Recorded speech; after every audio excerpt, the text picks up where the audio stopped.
Cross sectoral credit मिला। पहले आपको वीएटी के बदले में सर्विस टैक्स का क्रेडिट नहीं मिलता था, लेकिन बाद में आपको सर्विस टैक्स के बदले में वीएटी का, तो अगर आप चार्टर्ड अकाउंटेंट हैं, आपने कोई एक पानी का गिलास खरीदा, बोतल खरीदी, कप खरीदा, तो you are not suppose to get the credit, लेकिन आज आपको जो है वो उसका क्रेडिट मिलने लगा।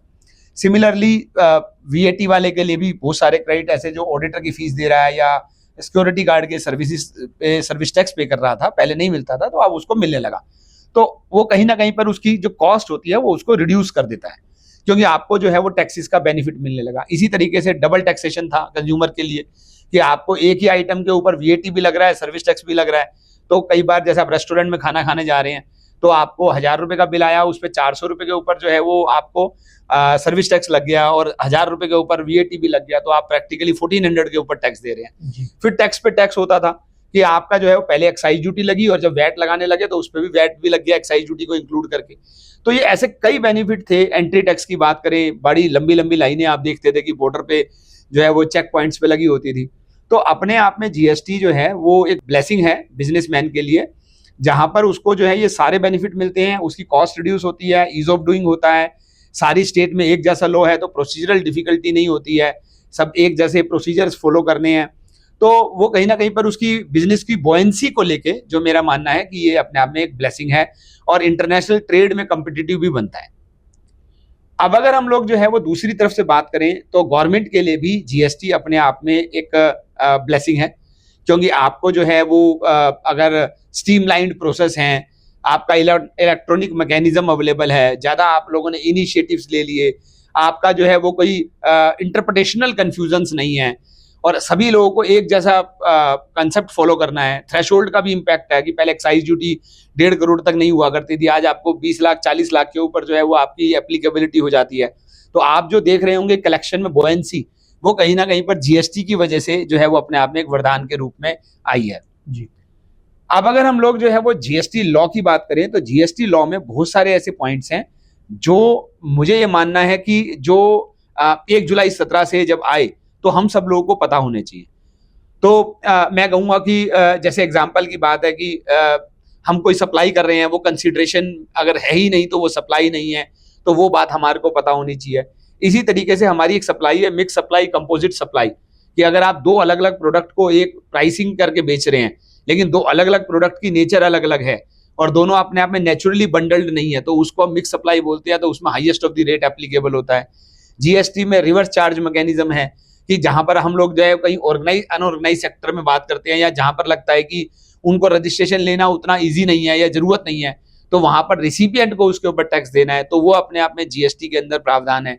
टाइम ऑफ सप्लाई जो हमारा है वो बताता है कि हमारे को कि लायबिलिटी कब एक्रू होती है। तो आप जैसे देखते हैं कि गुड्स के केस में अगर हम बात करें, तो सर्विसेज के केस में आपको जो जीएसटी जमा कराना है वो इवन एडवांसेस पे भी जमा कराना है, या आपने सर्विस रेंटर कर दी तो उस पर भी जमा कराना है। तो सर्विस आपका बिल एक्रू हो गया या आपको एडवांस मिला, दोनों ही केस में सर्विस जीएसटी एप्लीकेबल होता है। लेकिन गुड्स के केस में केवल और केवल जो है जब आप गुड्स का रिमूव करते हैं, जब उसको गुड्स को सप्लाई करते हैं, तो आपको उस टाइम पे जीएसटी की लायबिलिटी आती है, ना एडवांस लेने पे नहीं आती है। अगर मैं थ्रेशोल्ड की बात करूं तो आप देखेंगे कि सर्विसेज के लिए जो हमारी थ्रेशोल्ड है वो 20 लाख की है, लेकिन अगर हम गुड्स की बात करें तो थ्रेशोल्ड जो है वो 40 लाख की है। नेचुरली अगर आप दोनों चीजों में डील करते हैं तो आपको 20 लाख की थ्रेशोल्ड रहेगी, वो अपने आप में कंसेप्ट है। फिर जीएसटी में एक बड़ा अच्छा कंसेप्ट आया जो पहले अवेलेबल नहीं था, और जिसकी वजह से मैं ये कहूंगा कि पहले बहुत प्रॉब्लम होती थी, वो होती थी फॉर्म्स की। तो जीएसटी के आने से पहले अगर आपको अपनी ब्रांच को कोई सामान ट्रांसफर करना है, आपको किसी दूसरी स्टेट को ट्रांसफर करना है, तो या आपको जो है वो किसी गवर्नमेंट डिपार्टमेंट को सप्लाई करना है, तो वेरियस फॉर्म्स हुआ करते थे, C form, D form, F form. और अल्टीमेटली क्या होता था कि पहले आप फॉर्म्स के अगेंस्ट में सप्लाई करते थे और फिर उसके बाद रिड्यूस टैक्स पे करते थे, लेकिन अगर वो फॉर्म आपने इशू नहीं करे तो आपको हायर टैक्स देना है, उन फॉर्म्स की मेंटेनेंस करनी है। लेकिन अब जीएसटी के अंदर जो है वो इवन ब्रांच ट्रांसफर को भी एक सप्लाई माना गया। तो अगर आप ब्रांच को ट्रांसफर करते हैं, सपोज कीजिए आपने आपकी ब्रांच है दिल्ली में और आपको कोयम्बटूर के अंदर दूसरी ब्रांच को कोई गुड सप्लाई करनी है, तो वहां पर आपको जो ब्रांच को आप ट्रांसफर करेंगे वो भी अपने आप में एक डीम्ड सेल मानी जाती है, डीम्ड सप्लाई मानी जाती है। हाँ, ये एक बेनिफिट गवर्नमेंट ने बाद में दिया कि आपको उसकी वैल्यूएशन को लेके जरूरी नहीं है कि आप अगर नॉर्मली किसी को 100 रुपए का सामान बेचते हैं तो आपको ब्रांच को भी वो 100 रुपए में ही बेचना है। आप ब्रांच को इवन वो 20 रुपए, 30 रुपए, 50 रुपए में बेच सकते हैं, सब्जेक्ट टू सर्टेन कंडीशंस हैं, लेकिन वो अपने आप में फैसिलिटेट किया।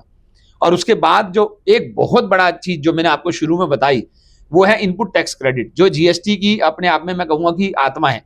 वो अपने आप में इंट्रोड्यूस की गई और उसके जो है वो बताया गया कि किस तरीके से क्रॉस सेक्टोरल क्रेडिट आपको मिलता है। नेचुरली कुछ कंडीशंस हैं कि आपको जो है वो बिजनेस क्रेडिट होना चाहिए, आपके पास एक वैलिड डॉक्यूमेंट होना चाहिए, आपको गुड्स और सर्विस रिसीव हो गई, आपने जो है वो सप्लायर ने टैक्स पे कर दिया, आपने अपनी रिटर्न फाइल कर दी, सप्लायर को विद इन 180 डेज पेमेंट हो गई। कुछ ब्लॉक क्रेडिट्स हैं जिनको क्रेडिट नहीं मिलेगा। अगर आप टैक्सेबल और एग्जेम्प्टेड दोनों में डील करते हैं तो प्रोपोर्शनेट क्रेडिट मिलेगा। फिक्स एसेट को खरीदने के बाद 5 साल में बेच देते हैं तो आपको क्रेडिट रिवर्स करना है। इस तरह की जो बातें हैं वो अपने आप में आईटीसी में देखने को मिलती हैं। एक और इंपॉर्टेंट चीज है जो जीएसटी में आई, वो आया आईजीएसटी का कंसेप्ट।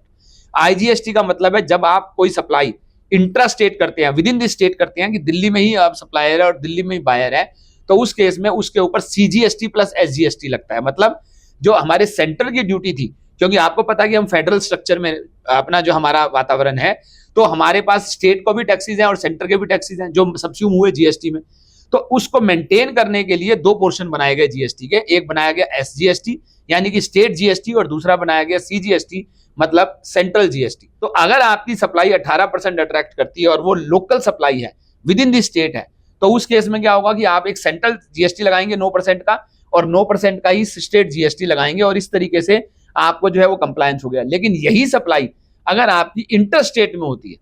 आप एक स्टेट में दिल्ली में बैठे हैं और आप सपोज कीजिए हैदराबाद में सामान को सप्लाई कर रहे हैं, तो that will be called as a inter state supply, और उस केस में आपको सीजीएसटी प्लस एसजीएसटी का टोटल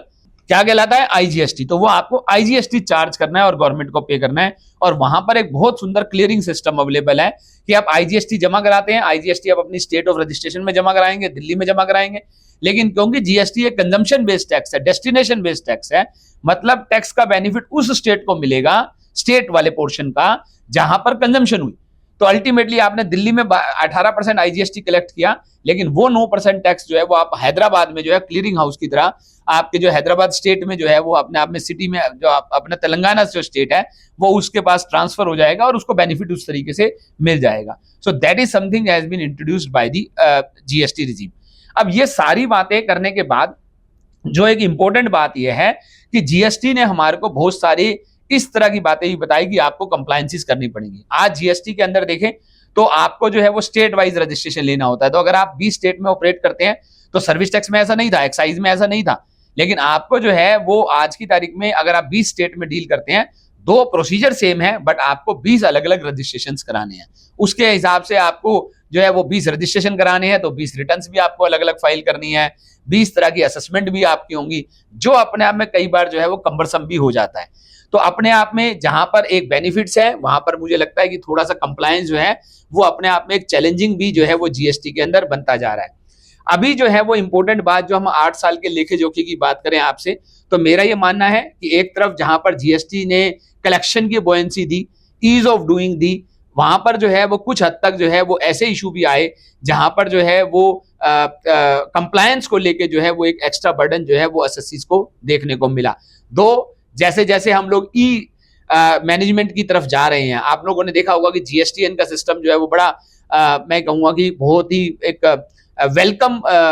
इम्प्लीमेंटेशन है, जहां पर बहुत सारी फैसिलिटीज जो है वो एसएससीज को मिलती हैं। जिस लेवल पे कंट्री का इकोसिस्टम है, 1,44,00,000 से ज्यादा एसएससीज का होना और उनकी साइमल्टेनियसली रिटर्न्स फाइल होना एक पर्टिकुलर डेट को, उनकी सारी कंप्लायंसेस मेंटेन करना और इतना बड़ा सर्वर, इतना बड़ा मैनेजमेंट करना। सो मैं आई विल से कि मतलब congratulation to the GSTN as well कि उन्होंने इतना बड़ा काम किया। पर एट द सेम टाइम जो छोटे छोटे मैं कहूंगा कि चैलेंजेस हैं, बोटलनेक्स हैं, जो इंटरप्रिटेशनल इश्यूज हैं, वो अपने आप में एक हैं। जो दूसरी बड़ी इंपॉर्टेंट चीज है जिसकी तरफ मैं आपको ध्यान दिलाना चाहूंगा वो है अभी तक ट्राइब्यूनल का इस्टेब्लिश ना होना। तो मेरा ये मानना है कि आज लिटिगेशन एक कॉस्टलियर अफेयर होता है। तो आज अगर हम मान लीजिए हम लोग पहले लेवल पे या कमिश्नर अपील लेवल पे हमारे को सक्सेस नहीं मिलती है, तो या तो एसएससी की लायबिलिटी खड़ी रह जाती है, अदरवाइज उसको अगर मान लीजिए हाई कोर्ट को अप्रोच करना है, ऑनरेबल हाई कोर्ट्स को, तो वो अपने आप में कॉस्टली अफेयर हो जाता है। तो इंपॉर्टेंट ये है कि हम जल्दी से जल्दी जीएसटी के जो ट्राइब्यूनल्स हैं वो इस्टेब्लिश हों और जो है वो जो न्यायिक प्रक्रिया है वो अपने आप में स्मूथ चले,